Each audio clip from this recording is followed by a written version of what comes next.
السلام عليكم ورحمة الله.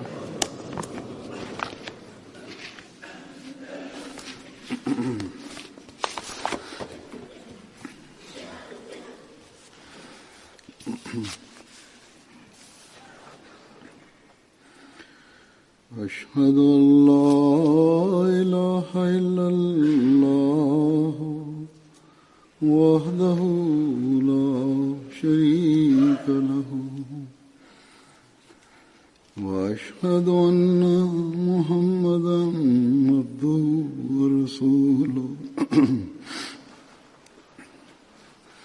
أما بعد فأعوذ بالله من الشيطان الرجيم بسم الله الرحمن الرحيم الحمد لله رب العالمين الرحمن الرحيم مالك يوم الدين إياك نعبد وإياك نستعين اهدنا الصراط المستقيم صراط الذين أنعمت عليهم غير المغضوب عليهم ولا الضالين. Di dunia ini, majelis-majelis perkumpulan beraneka ragam jenisnya, atau perkumpulan memiliki tujuan yang bermacam-macam. Sebagian majelis-majelis perkumpulan tujuannya untuk bermusyawarah, di mana mereka bermusyawarah untuk tujuan duniawi, apakah untuk menjalankan roda pemerintahan, atau musyawarah untuk para politikus, atau musyawarah untuk perdagangan bisnis, atau musyawarah untuk permainan olahraga, ataupun interaktif, atau yang mengatasnamakan keilmuan, di mana dibentuk komite di dalamnya untuk membuat program interaktif pun. Orang-orang duduk bersama, merenung, berpikir. Walhasil,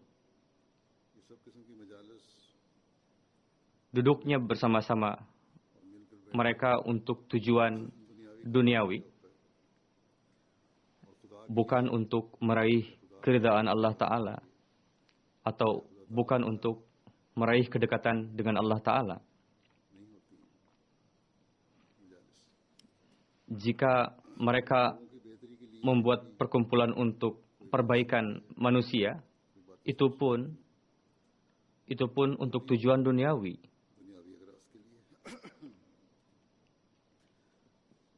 Keridhaan Allah Ta'ala tidaklah menjadi tujuan mereka, namun ada juga majelis-majelis perkumpulan yang bertujuan untuk tujuan agama, yang dilakukan untuk meninggikan zikir ilahi, dan dibuat program untuk menggiring manusia kepada Allah Ta'ala, atau majelis-majelis yang dibuat untuk meningkatkan kerohanian umat manusia, atau orang-orang yang ikut serta dalam perkumpulan tersebut, mereka ikut serta untuk menarik keridhaan Allah Ta'ala. Walhasil, tujuan dari perkumpulan seperti itu semata-mata apapun pekerjaan kalian, apapun program yang kita buat,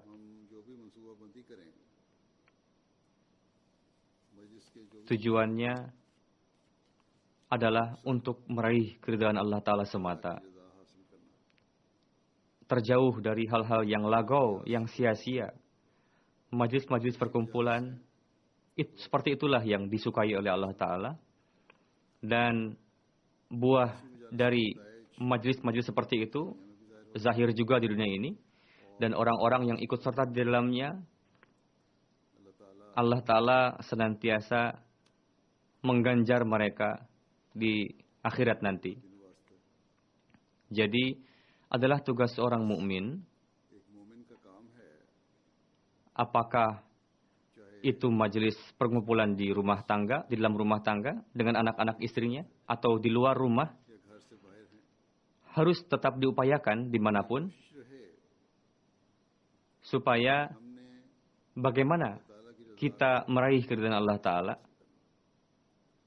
dan bagaimana kerohanian kita senantiasa kita rawat dan tingkatkan, dan bagaimana upaya untuk memperbaiki kondisi diri maupun umat mukmin lainnya. Seorang mukmin pada zahirnya, meskipun pada zahirnya seorang mukmin ini mengikuti acara-acara duniawi, tapi dia tidak kosong dari zikir ilahi. Ketika melakukan pekerjaan duniawi pun, seorang mukmin menjauhi hal-hal yang sia-sia. Jika dia sibuk dengan urusan duniawi, zikir ilahi tidak pernah dia lupakan.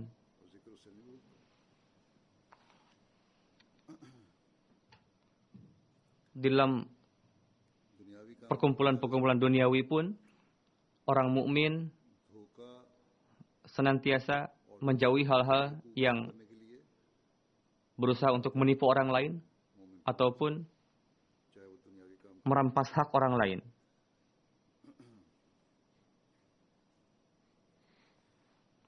Sebagaimana pada masa ini majelis-majelis politik maupun orang-orang duniawi, bahkan rasa takut kepada Allah Ta'ala dan ketakwaan setiap saat diperhatikan oleh orang-orang mukmin, dan itulah yang diharapkan dari orang-orang mukmin, supaya hal-hal yang disebutkan tadi senantiasa diperhatikan. Di dalam Al-Quran pun,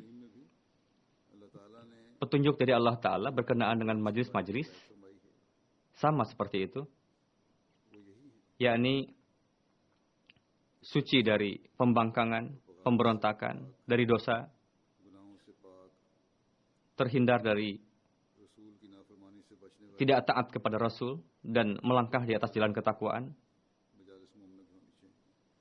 Namun sangat disayangkan, pada masa ini, majlis-majlis umat muslim betul-betul bertentangan dengan ayat tersebut. Justru mereka malah sibuk membuat rencana untuk saling menghancurkan satu sama lain, umat muslim ini. Allah Ta'ala berfirman, Ya ayyuhalladzina amanu, idza tanajaitum, fala tatanajau bil ismi wal udwan, wa ma'siyatir rasul, wa tanajau bil birri wat taqwa, wattaqullaha alladzi ilaihi tuhsyarun. Artinya, hai orang-orang yang beriman,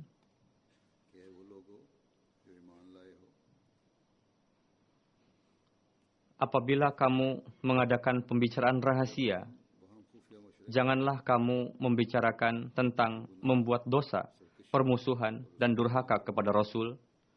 Bicarakanlah tentang membuat kebaikan dan takwa, dan bertakwalah kepada Allah Ta'ala, yang kepadanya kamu akan dikembalikan. Namun, seperti yang saya katakan, umat muslim telah melupakan ayat tersebut. Perpecahan satu sama lain sudah sampai pada puncaknya. Allah Ta'ala menjelaskan ciri-ciri orang mukmin, ruhama'u bainahum, yakni mereka saling mencintai, kasih sayang satu sama lain.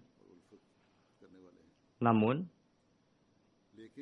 yang nampak kepada kita justru pemandangan orang kafir yang berkenaan dengannya. Allah Ta'ala berfirman, Wa qulubuhum syatta. Hati mereka terpecah belah.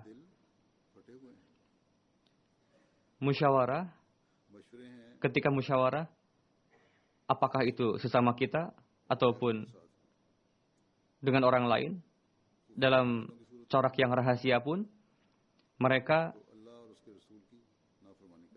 bersikap tidak taat kepada Rasul dan jauh dari ketakwaan. Rasa takut kepada Allah Ta'ala betul-betul hilang dari dalam diri mereka. Allah Ta'ala berfirman, bertakwalah kepada Allah Ta'ala, yang kepadanya kamu akan dikembalikan. Di mana pemerintahan, kerajaan, harta kekayaan, dan kekuatan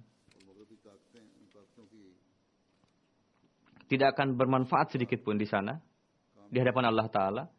Tidak ada kekuatan besar manapun yang dapat menyelamatkan kalian dari hukuman akibat dari pembangkangan kepada Allah Ta'ala dan Rasulnya. Sebenarnya, dengan mengatasnamakan sebagai Muslim dan menjadikan dunia sebagai tujuan hidupnya dan berjalan di belakang dunia, kondisi mereka itu justru menzahirkan secara amalan bahwa di dalam diri mereka tidak ada keyakinan dan keimanan sedikit pun kepada Allah Ta'ala.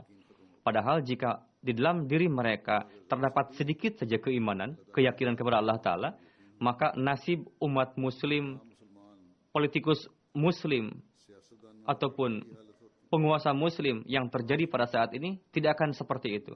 Tidak juga ulama Muslim tidak akan seperti yang sekarang terjadi jika mereka memiliki keyakinan kepada Allah Ta'ala. Pada zaman ini adalah kewajiban kita supaya segala macam pemikiran untuk mensucikan diri sendiri dan untuk meningkatkan ketakwaan dan rasa takut kepada Allah Ta'ala, di sana yang mereka memiliki hubungan jalinan dengan orang-orang gair, dalam hal ini para Ahmadi yang memiliki jalinan hubungan persahabatan dengan orang gair sesuai dengan lingkupnya masing-masing, kita bisa menasihati umat Muslim saudara kita itu. Nasihatilah mereka, katakan kepada mereka bahwa kondisi kalian sekarang ini tidak akan hanya membawa kalian kepada penghambaan kepada gair, orang luar, non-Muslim, kalian pun akan menarik murka ilahi. Agama sudah kalian tinggalkan dari sejak awal. Dan tujuan yang ingin kalian capai pun itu pun tidak kalian dapatkan.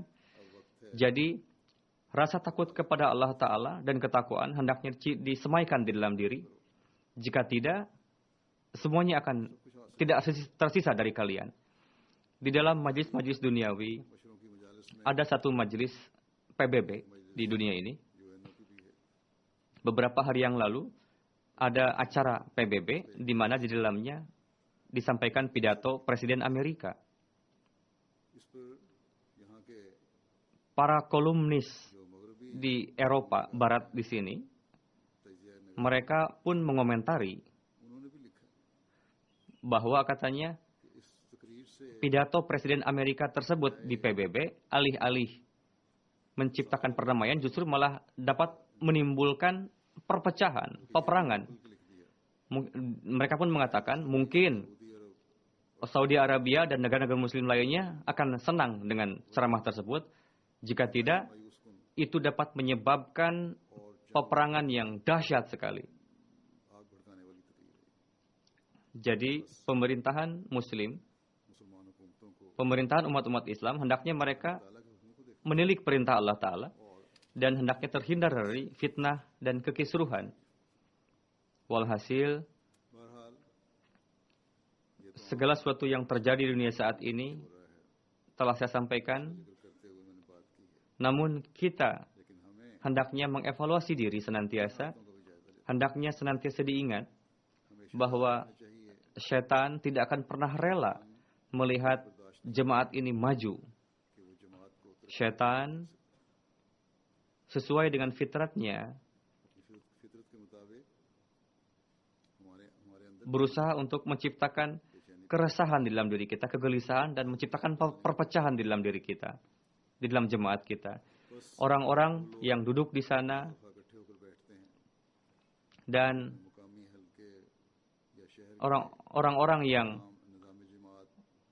menggunjingkan, membicarakan, menggunjingkan nizam jemaat atau pengurus jemaat.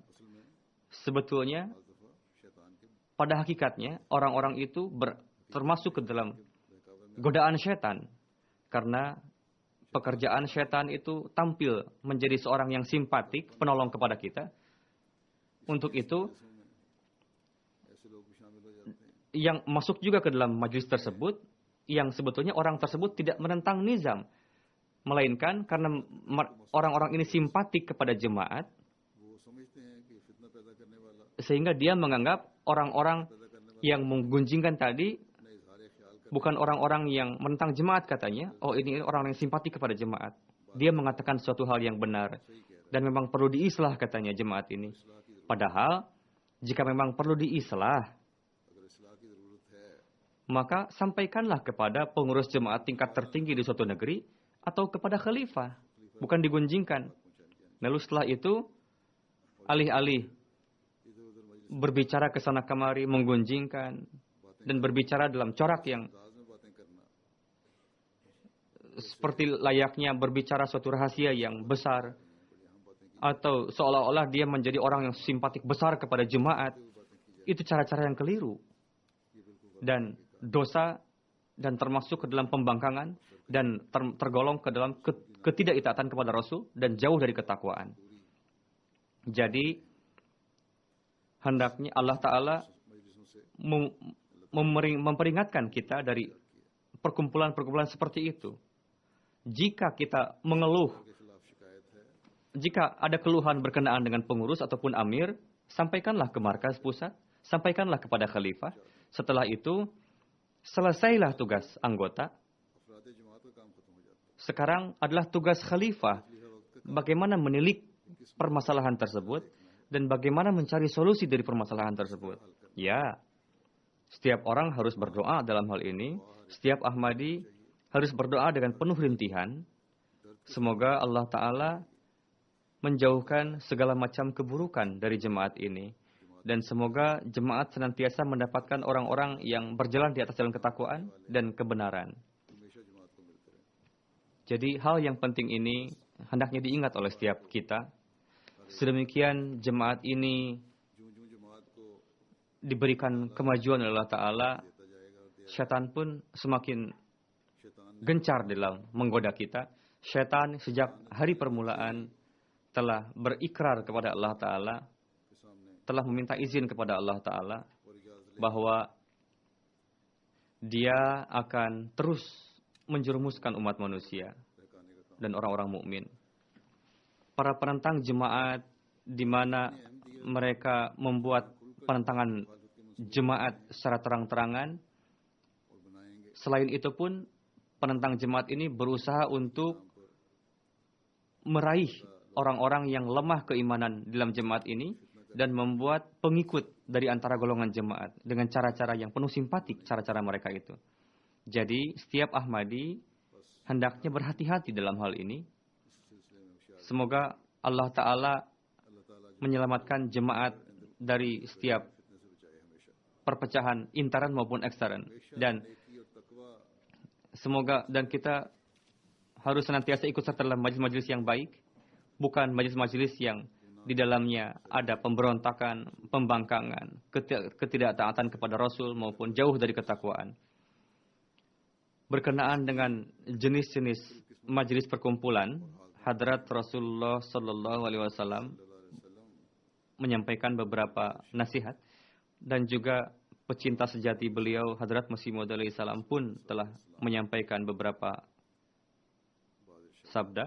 Saya akan sampaikan menjelaskan berkenaan dengan bagaimana seyogianya majelis seorang mukmin dan jika tidak sesuai dengan tuntutan tersebut yang menandakan seorang mukmin, bagaimana reaksi dan sikap seorang mukmin seyogianya.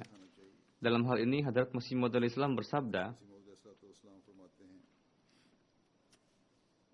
akidah kita adalah dan seyogianya cara-cara seorang mukmin adalah berbicaralah sepenuhnya. Jika tidak, diamlah. Jika kalian melihat di dalam suatu majelis Allah Ta'ala dan Rasulnya diolok-olok, dicemooh, reaksi kalian, tinggalkanlah majelis tersebut supaya kalian tidak tergolong ke dalam mereka, atau jawablah dengan suara yang lantang. Jadi dua hal. Tidak ada selain itu. Jika dia seorang mukmin yang hakiki. Pertama, jawablah olok-olokan itu atau tinggalkan majelis perkumpulan tersebut. Cara yang ketiga adalah kemunafikan. Maksudnya, jika kalian tetap duduk di dalam majelis tersebut dan mengiyakan apa yang mereka katakan, atau dengan suara yang suram, suara yang setengah-setengah, menzahirkan ketidaksukaan misalnya, duduk di dalam majelis itu, memperlihatkan kemunafikan, atau karena takut dengan orang-orang itu, sehingga mengatakan iya-iya saja, atau mengatakan dengan suara yang setengah-setengah, tidak, kalian itu salah, hendaknya begini, begitu. Tidak mengatakan secara lantang dan jelas, dengan keras, berarti itu kemunafikan. Ini bukanlah ciri-ciri seorang mukmin. Jadi, inilah reaksi yang harus diberikan oleh seorang mukmin di dalam suatu majelis yang di dalamnya Allah Ta'ala atau agama diolok-olok, atau dibuat program untuk menentang agama, atau menciptakan bisikan-bisikan syatani di dalamnya. Reaksi seorang mukmin, yakni jika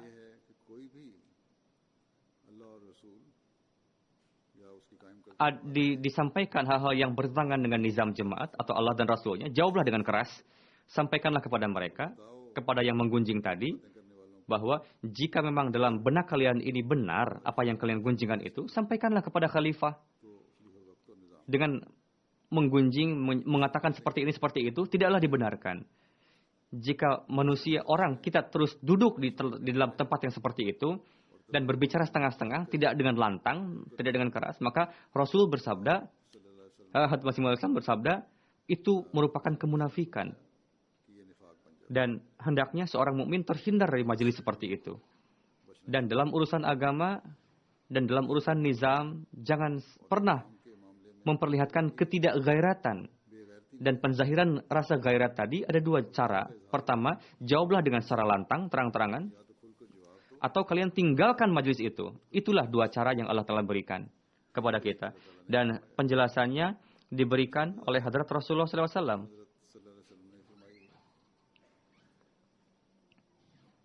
Sebagaimana dalam satu riwayat, ada seorang sahabat datang ke hadapan Rasulullah SAW dan bertanya, "Wahai Rasul, berikanlah kepadaku suatu nasihat." Beliau bersabda, "Bertakwalah kepada Allah Ta'ala, dan ketika kalian masuk ke dalam majelis suatu kaum, dan mereka menyampaikan hal-hal yang baik di dalam majelis itu, maka tetaplah tinggal di dalam majelis itu, silahkan kalian ikuti majelis itu. Namun jika mereka menyibukkan diri, menyampaikan hal-hal yang tidak kalian sukai, maka tinggalkanlah majelis tersebut." Beliau menjelaskan bahwa majelis seperti apa yang harus dibenci oleh seorang mukmin, bukanlah dibenci karena hal pribadi misalnya, melainkan kebencian yang jika digunjingkan berkenaan dengan nizam maupun jemaat. Berkenaan hal itu, seperti yang saya katakan, majelis seperti apa yang harus dibenci itu? Di dalam riwayat dikatakan, Hadrat Abdullah bin Abbas meriwayatkan, ada seseorang bertanya kepada Rasulullah, "Wahai Rasulullah, dalam majelis seperti apa yang kita harus duduk di dalamnya?" Rasulullah SAW bersabda, "Kamu duduklah di dalam majelis orang-orang yang dengan melihatnya kalian akan mengingat Allah Ta'ala, yang dengan mendengarkan obrolannya ilmu kalian meningkat, ilmu keagamaan kalian, yang amalannya akan mengingatkan kamu kepada akhirat." Jadi inilah prinsip petunjuk bagi kita, bagi seorang mukmin yang harus kita lakukan ketika memilih majelis yang harus kita masuki.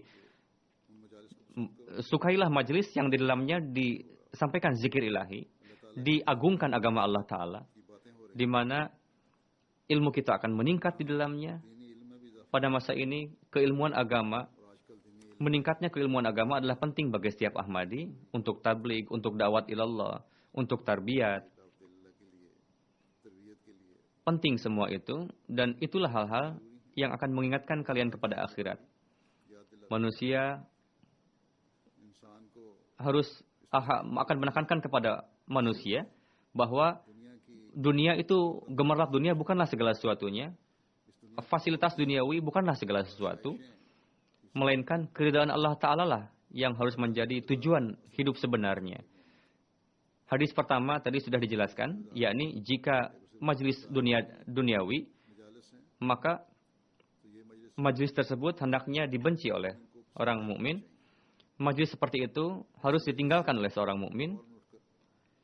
Jika perhatian kita tertuju kepada hal tersebut, maka orang-orang yang dewasa maupun anak-anak muda kita akan terhindar dari banyak keburukan. Banyak sekali majlis-majlis perkumpulan anak-anak muda ini, para pemuda Ahmadi yang biasa terlibat di dalamnya atas nama kesenangan, hanya untuk ria semata, dan itu terpengaruh dengan pergaulan barat terkadang, sehingga para pemuda Ahmadi terlibat di dalamnya.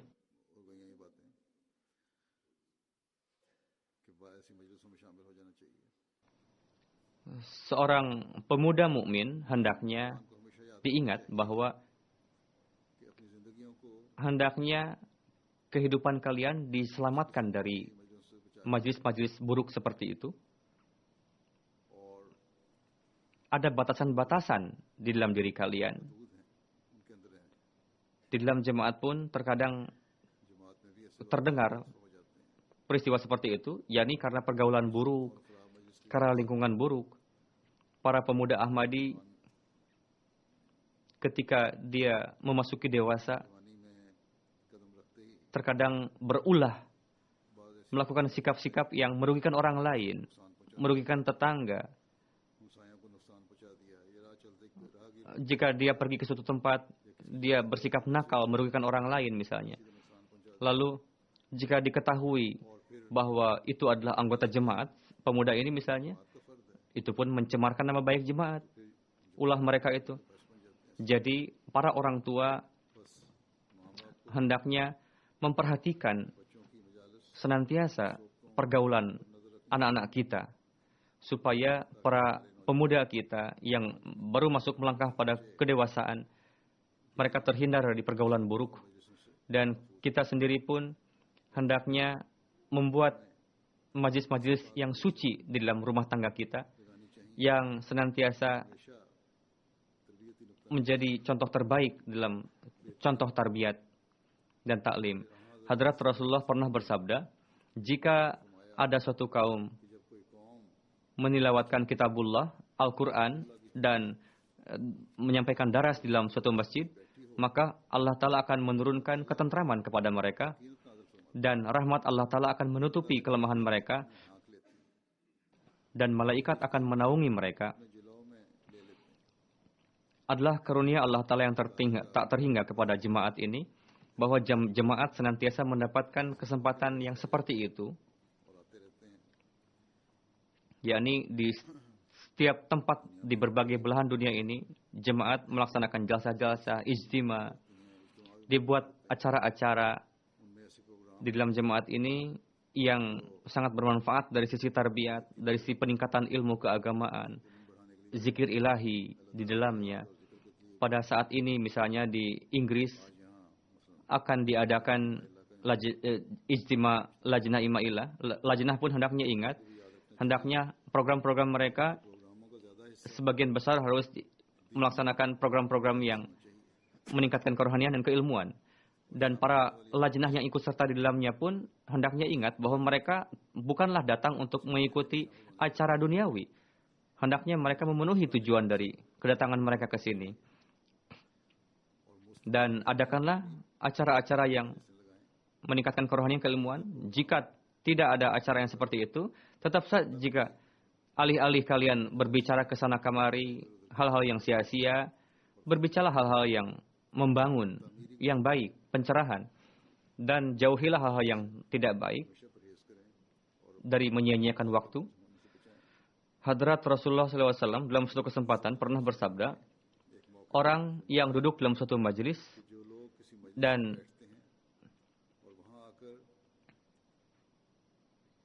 dia tidak menyampaikan zikir ilahi, maka pada hari kiamat akan dipandang dengan pandangan yang benci. Jadi yang ijtima ini hendaknya menyadari bahwa penuhilah tujuan mereka datang ke ijtima ini dan hindarilah alih-alih kalian menyibukkan diri untuk berbicara yang lagau, sibukkanlah dengan zikir ilahi dan hal-hal yang baik supaya majelis-majelis kita tidak dipandang dengan pandangan yang benci di akhirat nanti. Berjalan di atas jalan ketakwaan. Berkenaan dengan itu, Hadrat Rasulullah SAW memberikan nasihat.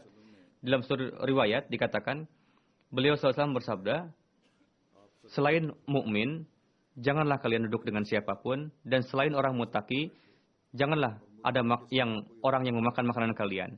Di dalam kehidupan di dunia ini, kita suka bergaul atau berhubungan dengan berbagai macam jenis orang. Terkadang kita pun terpaksa duduk dengan non-muslim. Tidak mungkin kita betul-betul meninggalkan hubungan dengan non-muslim misalnya. Tidak mungkin. Maksud dari sabda Rasulullah SAW tadi adalah jangan sampai yang menjadi tempat orang bergaul dengan kalian atau orang-orang yang senantiasa dekat dengan kalian adalah seharusnya orang-orang yang kuat dalam keimanan, orang-orang yang bertakwa, supaya kalian pun meningkat di dalam ketakwaan dan kebaikan. Hadrat Masih Maud alaihissalam bersabda, untuk memperbaiki diri, salah satu cara yang Allah Ta'ala ajarkan adalah kunu ma'as sadiqin, bergaulah dengan orang-orang yang sadik, yang benar, yakni orang yang perkataan perbuatannya teguh di dalam kebenaran. Bergaulah dengan orang seperti itu, yakni perkataan mereka benar, amalan mereka benar, dan setiap kondisi dirinya senantiasa zahir kebenaran dari dirinya, yakni orang-orang soleh, orang-orang baik. Beliau bersabda sebelum itu, ya ayyuhalladzina amanu ittaqullah,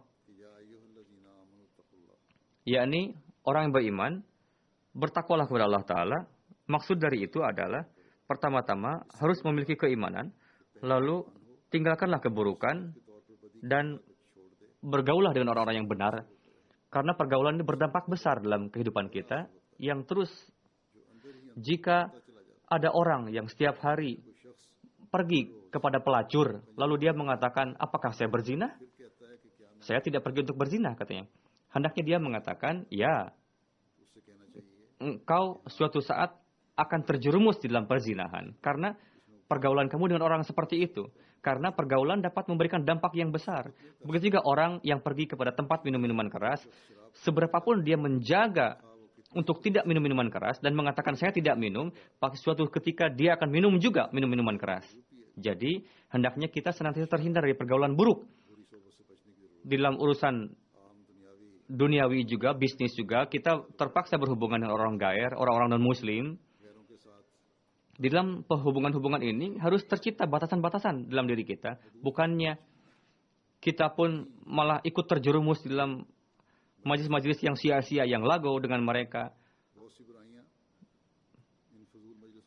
Bahkan orang-orang barat di sini, orang-orang bule, mereka pun menyadari bahwa para wanita barat di sini mengatakan, katanya, suami kami katanya dulunya baik, tapi karena pergaulan buruk, dia pun ikut terjerumus. Sekarang menjadi ikut-ikutan buruk. Mereka pun orang-orang bule di sini, orang-orang barat, menyadari seperti itu. Mereka padahal non-muslim. Apalagi kita harus menyadari hal tersebut. Jadi untuk mencegah hal tersebut, Hadrat Rasulullah SAW bersabda, pergaulan kalian dengan orang-orang yang tidak beragama, bergaul dekat dengan kalian, itu akan menjauhkan kalian dari ketakwaan dan agama. Ya, jika untuk tabligh, untuk menyampaikan pesan tabligh, hal yang baik, silakan jalin hubungan dengan mereka. Karena tanpa itu tidak akan terlaksana tabligh. Namun untuk itu, kalian harus mengundang mereka ke dalam majelis kita. Karena jika mereka masuk ke dalam majelis kita, mereka akan terdampak dengan kebaikan dari majelis kita. Banyak sekali di dalam acara-acara jemaat, mereka menyadari, menzahirkan, mengatakan bahwa setelah datang ke dalam acara jemaat Ahmadiyah, kami pun mendapatkan pengaruh yang baik katanya. Dalam hal ini, Hazrat Masih Maud alaihi salam bersabda, ketika manusia duduk dengan orang-orang yang soleh, yang baik, maka kebenaran mulai bekerja. Tapi orang yang meninggalkan pergaulan dengan orang soleh, lalu bergaul dengan orang-orang yang buruk, keburukan mulai bekerja untuk menggodanya. Untuk itulah dalam hadis disampaikan nasihat untuk menjauhi pergaulan yang buruk. Dan tertulis di mana di dalam majelis tersebut Allah dan Rasulnya dihina, diolok-olok, maka tinggalkanlah segera majelis tersebut. Jika orang yang tidak meninggalkan tempat itu, maka berarti dia akan tergolong ke dalam orang-orang itu. Beliau bersabda, orang-orang yang duduk dengan orang-orang yang soleh pun akan tertular kebaikannya. Betapa supaya manusia kunu ma'as-sadiqin, bergaul dengan orang yang benar, amalkanlah itu. Di dalam hadis dikatakan, Allah Ta'ala mengutus malaikat ke dunia ini. Malaikat datang ke dalam majelis. Ketika malaikat kembali kepada Allah Ta'ala bertanya, apa yang kamu lihat? Malaikat menjawab, saya melihat ada satu majelis yang di dalamnya ada zikir ilahi, tapi ada orang yang tidak berzikir katanya, namun dia masuk di dalam majelis tersebut. Allah Ta'ala berfirman, tidak. Orang itu pun menjadi bagian dari orang-orang yang baik itu. Karena innahum qaumun la jalisuhum. Dari itu diketahui dengan jelas bahwa dengan bergaul dengan orang-orang baik, sedemikian rupa akan memberikan manfaat. Merugilah orang-orang yang menjauhi pergaulan baik. Jadi bergaul dengan orang yang mukmin, orang yang baik, itu akan meraih keridhaan Allah Ta'ala. Dan itulah majelis yang akan dipenuhi dengan zikir ilahi. Hazrat Masih Maud alaihi salam bersabda, banyak sekali orang yang mengklaim, mengikrarkan Allah Ta'ala dalam mulutnya, lidahnya. Tapi jika dilihat ke dalam hatinya, diketahui bahwa dalam hatinya ada ateisme. Karena ketika dia sibuk dalam upaya pekerjaan mereka melupakan Allah Ta'ala dan Rasulnya sama sekali. Untuk itu adalah penting, supaya dengan perantaraan doa, mintalah ma'rifat kepada Allah Ta'ala. Tanpa itu, keyakinan yang sempurna tidak akan bisa diraih. Dia itu akan diraih jika dia mengetahui bahwa memutuskan hubungan dengan Allah Ta'ala akan menciptakan kematian. Untuk terhindar dari dosa, di mana kalian harus berdoa, kalian pun harus berupaya. Jangan tinggalkan upaya. Dan segala majelis perkumpulan yang dengan masuk di dalamnya akan menggerakkan kita kepada dosa, tinggalkanlah majelis tersebut dan berdoalah. Dan ketahuilah dengan sebaik-baiknya bahwa musibah yang datang dari Allah Ta'ala, sebelum ada bantuan dari Allah Ta'ala, kita tidak akan terbebas darinya. Salat 5 waktu, itu mengisyarahkan bahwa jika dia tidak menjaga dari hawa nafsu, maka salatnya tidak akan diterima. Jika hanya salat secara tradisi saja, itu bukan yang dimaksud. Salat adalah sesuatu yang hati pun dapat merasakannya. Dan ruh pun akan meleleh dan tersungkur dalam singgasana ilahi. Berkenaan dengan kekuatan, berusahalah untuk merintih, mintalah dengan rintihan, supaya hawa nafsu terjauh dari diri. Jika dia istiqomah di dalamnya, maka dia akan melihat siang maupun malam, nur itu akan tercurah kepadanya, dan nafsu amarah akan terhilang dari dirinya. Sebagaimana ular besar itu sebagai pembunuh, begitu juga nafsu amarah seperti pembunuh layaknya bagi manusia. Dan yang menciptakan itu, dialah yang memiliki obatnya, yakni Allah Ta'ala lah yang memiliki obat penawar untuk menjauh dari dosa itu. Untuk itu, tunduklah kepada Allah Ta'ala, mintalah kepadanya, supaya Allah Ta'ala menyelamatkan kita dari pergaulan buruk di dunia ini. Dalam suri riwayat dikatakan, Hadrat Rasulullah SAW, kebiasaan beliau adalah sebelum beliau keluar dari suatu majelis, beliau biasa berdoa, Ya Tuhan, Engkau adalah Maha Suci. Demi pujian kepada Engkau, aku menyaksikan bahwa tidak ada sembahan lain selain Engkau. Aku meminta maghfirah kepada Engkau, dan kepada Engkau lah aku kembali. Dalam suatu kesempatan, beliau pernah bersabda, ada beberapa kalimat yang jika dibaca ketika dia menyelesaikan suatu majelis, Allah Ta'ala, apapun dosa yang pernah dilakukan dalam majelis itu, Allah Ta'ala akan menutupinya. Dan jika kalimat ini dibacakan dalam majelis-majelis, maka Allah Ta'ala akan mencapnya. Dan kalimat itu adalah, Subhanakallahumma wa bihamdika, la ilaha illa anta, astagfiruka wa atubu ilaika. Ya Allah, Engkau adalah Maha Suci, dengan pujian Engkau tidak ada sembahan lain selain Engkau. Aku memohon maaf kepada Engkau dan aku kembali kepada Engkau, bertobat kepada Engkau. Jadi hal-hal yang tidak Engkau sukai, selamatkanlah aku dari pengaruh buruknya, dan hal-hal yang tidak disukai, dan semoga kita diberikan menjadi sarana untuk kita mendapatkan limpahan yang sebanyak-banyaknya. Sebagaimana Masih Maud Islam bersabda, sebelum pertolongan Allah Ta'ala turun, maka kita tidak akan terbebas dari keburukan itu semua. Jadi untuk itu setiap saat kita harus meminta pertolongan kepada Allah Ta'ala. Semoga Allah Ta'ala memberikan taufik kepada kita supaya kita terhindar dari majelis yang buruk. Jika kita terpaksa harus ikut serta atau tidak sengaja, semoga kita terhindar dari pengaruh buruknya. Semoga kita disibukkan untuk mencari majelis yang baik dan duduk di dalamnya. Dan dengan karunia Allah Ta'ala kita meraih limpahan keberkatan dari majelis yang baik itu. Semoga Allah Ta'ala menyelamatkan kita dari serangan syaitan dan menganugerahi kasih sayangnya kepada kita. Dan semoga Allah Ta'ala menjalinkan kita dengan khilafat dan nizam jemaat. Dan semoga kita diselamatkan dari pergaulan buruk. Setelah sholat ini saya akan memimpin sholat jenazah gaib.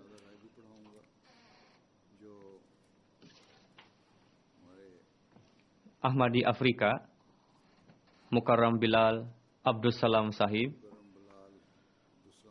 di Philadelphia, USA. Beliau tinggal pada tanggal 13 September. Beliau wafat. Innalillahi wa inna ilaihi raji'un. Pada tahun ini beliau pun hadir di Jalsah UK. Dan pada hari pertama ketika berlangsung suatu acara, beliau terkena serangan kelumpuhan. Beliau tidak sadarkan diri, lalu dibawa ke rumah sakit, di mana beliau mendapatkan pengobatan beberapa hari di rumah sakit tersebut. Lalu beliau lebih baik kondisinya, meskipun beliau datang ke hadapan saya juga, kepada saya. Nampaknya beliau belum sehat, nampaknya beliau sudah pulih, dan beliau pulang ke Amerika. Pada tahun 34, beliau lahir pada umur 6 tahun, orang tua beliau wafat. Pada umur 8 tahun, beliau pergi ke suatu boarding menuntut ilmu Bible. Lalu beliau bekerja di kedinasan, lalu masuk ke tentaraan. Pada tahun 57, beliau sebagai Minister of Ocean. Pada tahun 60, beliau bertemu dengan Muslim Sunni, di mana di dalamnya diberikan Quran Jemaat. Beliau bertanya, siapa yang menulis tafsir Quran Karim ini, katanya. Orang Sunni mengatakan, mereka bukan Muslim, katanya, tapi bukunya bagus. Beliau mencari tahu, lalu bertemu dengan seorang Ahmadi. Di sana ada foto Hadrat Masih Maud alaihi salam. Setelah bertanya bahwa ini adalah Masih Maud alaihi salam, Imam Mahdi. Lalu setelah itu beliau baiat dan beliau memulai tabligh di Philadelphia dengan para Ahmadi. Bilal Abdul Salam Sahib, beliau sangat hobi mempelajari Quran Karim dan beliau rela untuk menempuh perjalanan 4 jam untuk mempelajari Quran Karim, datang ke jemaat. Lalu beliau sadar jemaat Philadelphia, sekretaris Tahrik Jadid, Mubayin baru juga. Beliau mewakafkan diri sebagai mubalik Sukarlang. Lalu beliau meneruskan tablik. Beliau sangat mencintai khilafat dan sangat disiplin terhadap nizam jemaat dan memiliki ketaatan yang tinggi. Beliau senantiasa menangis ketika membicarakan khalifah. Beliau mendapatkan taufik untuk hadir jalsa qadian juga. Pembangunan masjid Philadelphia tengah dilakukan. Beliau selalu berusaha untuk menyelesaikan pembangunan itu. Dan ketika pembangunan itu pun setiap hari beliau melewati waktu di kabin dan dengan berdoa beliau selalu berupaya supaya masjid ini segera selesai pembangunannya. Insya Allah ta'ala masjid itu akan segera selesai pembangunannya. Istri beliau Mrs. Isnesten, beliau bukan Ahmadi dulunya, tapi beliau selalu memperlakukan almarhum dengan baik. Beliau memiliki 2 anak laki-laki dan 2 anak perempuan. 1 anak laki-laki Umar Abdul Salam Sahib pada tahun 93 be'at. Selebihnya bukan Ahmadi, belum be'at.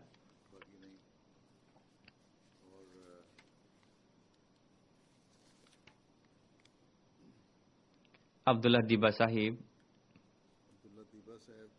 mubalik di Amerika, menulis bahwa beliau adalah anggota yang sangat aktif dan memiliki akhlak yang baik dan mencintai semua orang.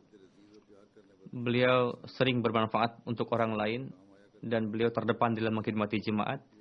Beliau memiliki kedekatan yang khusus dengan para pemuda dan beliau sangat berupaya untuk menyelamatkan orang dari pergaulan buruk. Banyak beliau dapat merubah keadaan para pemuda di sini. Di antara banyak sekali jumlah para pemuda yang menjadi aktif disebabkan karena upaya beliau dalam mentarbiyati mereka. Ketika beliau sakit di rumah sakit, beliau meminta supaya di dekat bantal beliau ada Quran Karim.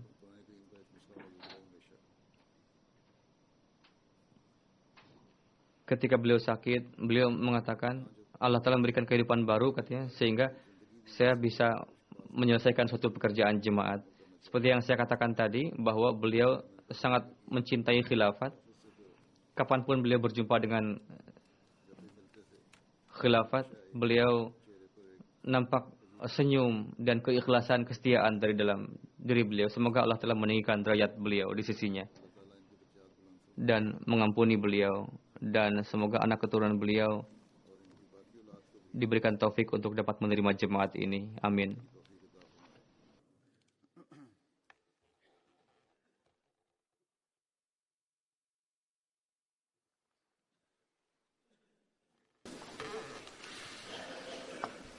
Alhamdulillah, alhamdulillah, nahmaduhu wa nasta'inuhu wa nastaghfiruh.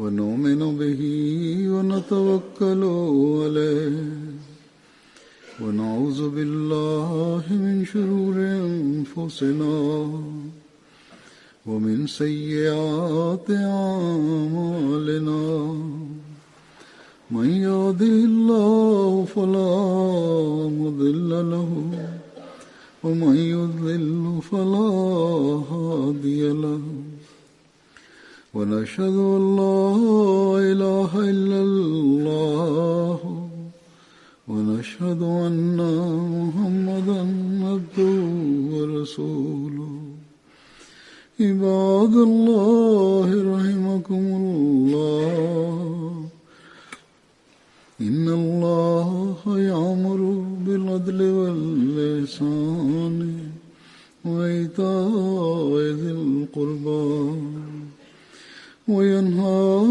عن الفحشاء والمنكر والبغي يعظكم لعلكم تذكرون اذكروا الله يذكركم وادعوه يستجب لكم ولذكر الله أكبر.